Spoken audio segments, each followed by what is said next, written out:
क्यों है जोशीमठ इतना प्रसिद्ध? आइए शुरू करते हैं आज की कहानी। जैसा कि अधिकांश प्राचीन एवं श्रद्धा स्थलों के लिए होता है, उसी प्रकार जोशीमठ का भूतकाल किंवदंतियों एवं रहस्यों से प्रभावित है, जो इसकी पूर्व प्रधानता को दर्शाता है।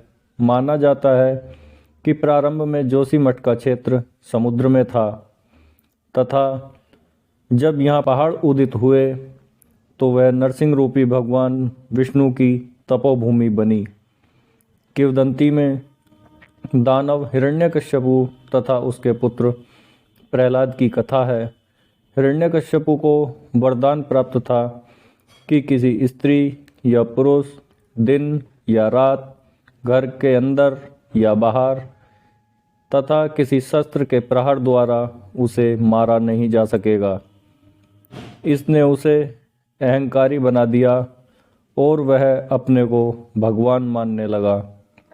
उसने अपने राज्य में विष्णु की पूजा को वर्जित कर दिया। प्रहलाद भगवान विष्णु का उपासक था और यातना एवं सजा के बावजूद वह विष्णु की पूजा करता रहा। क्रोधित होकर हिरण्यकश्यपु ने अपनी बहन होलिका से कहा कि वह अपनी गोद में प्रहलाद को लेकर प्रज्वलित अग्नि में चली जाए, क्योंकि होलिका को वरदान प्राप्त था कि वह अग्नि में नहीं जलेगी। परंतु भगवान विष्णु के आशीर्वाद से प्रहलाद को कुछ भी नहीं हुआ और होलिका जलकर राख हो गई। अंतिम प्रयास में हिरण्यकश्यपु ने एक लोहे के खंभे को गर्म कर लाल कर दिया तथा प्रहलाद को उसे गले लगाने को कहा। एक बार फिर भगवान विष्णु प्रहलाद को उबारने आ गए। खंभे से भगवान विष्णु नरसिंह के रूप में प्रकट हुए तथा हिरण्यकश्यपु को चौखट पर गोधूली बेला में आधा मनुष्य आधा जानवर के रूप में अपने पंजों से मार डाला। कहा जाता है कि इस अवतार पर नरसिंह का क्रोध इतना प्रबल था कि हिरण्यकश्यपु को मार डालने के बाद भी कई दिनों तक वे क्रोधित रहे। अंत में भगवती लक्ष्मी ने प्रहलाद से सहायता मांगी और वह तब तक भगवान विष्णु का जप करता रहा जब तक वे शांत न हो गए। आज उन्हें जोशीमठ के सर्वोत्तम मंदिर में शांत स्वरूप में देखा जा सकता है। नरसिंह मंदिर से संबंध एक अन्य रहस्य का वर्णन स्कंद पुराण के केदार खंड में है। इसके अनुसार शालिग्राम की कलाई दिन पर दिन पतली होती जा रही है।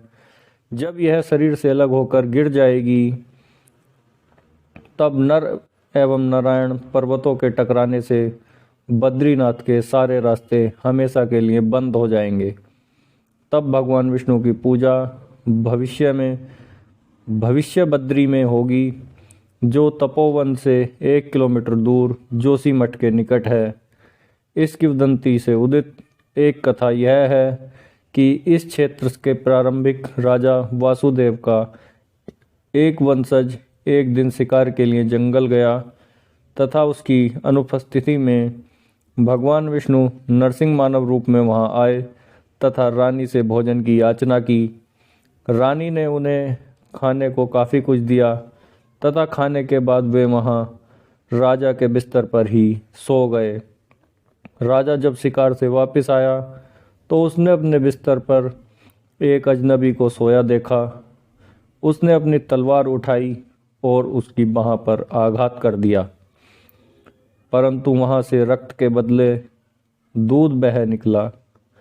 तब भगवान विष्णु प्रकट हुए तथा राजा से बताया कि वह उन्हें आघात पहुंचाने का प्रायश्चित करने जोशीमठ छोड़ दे तथा अपना घर कृत्यूर में बसा ले।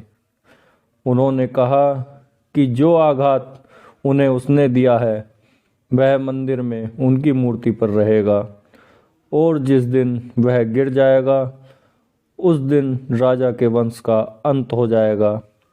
जोशीमठ ही वह जगह है जहाँ ज्ञान प्राप्त करने से पहले आदि गुरु शंकराचार्य ने सहतूत के पेड़ के नीचे तप किया था। यह कल्पवृक्ष जोशीमठ के पुराने शहर में स्थित है और वर्ष भर सैकड़ों उपासक यहाँ आते रहते हैं।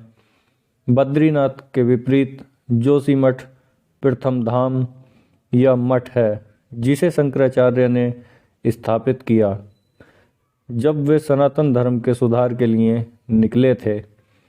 इसके बाद उन्होंने भारत के अन्य 3 कोनों में भी मठों की स्थापना की, जिनमें से द्वारिका पश्चिम में, श्री गौरी दक्षिण में और पुरी पूर्व में है।